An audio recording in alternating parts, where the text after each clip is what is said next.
கர்த்தருக்கு ஸ்தோத்திரம். ஏசாயா புத்தகம் 43வது அதிகாரம் 1வது வசனம்.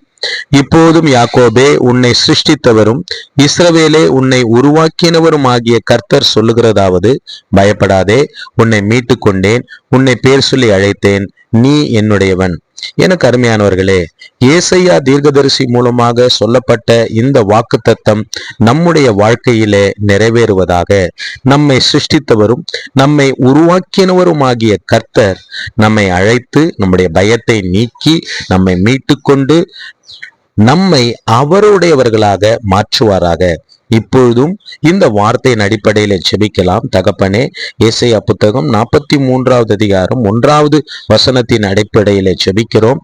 நீர் எங்களை சிருஷ்டித்தவர், நீர் எங்களை உருவாக்குனவர், நீர் எங்களுடைய பயத்தை நீக்கும்படியாகும், நீர் எங்களை மீட்டுக் கொள்ளும்படியாகும், நீர் எங்களை பெயர் சொல்லி அழைக்கும்படியாகும், நீர் எங்களை உம்முடையவர்களாக மாற்றும்படியாகும் ஜெபிக்கிறேன்.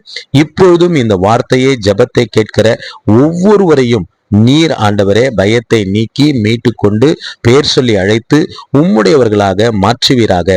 கர்த்தர் அவனமாக செய்தபடியினாலே நன்றி சொல்லுகிறேன். இயேசு கிறிஸ்துவின் இனிதான நாமத்துல செபிக்கிறோம் தகப்பனே. ஆமேன், ஆமேன், ஆமேன்.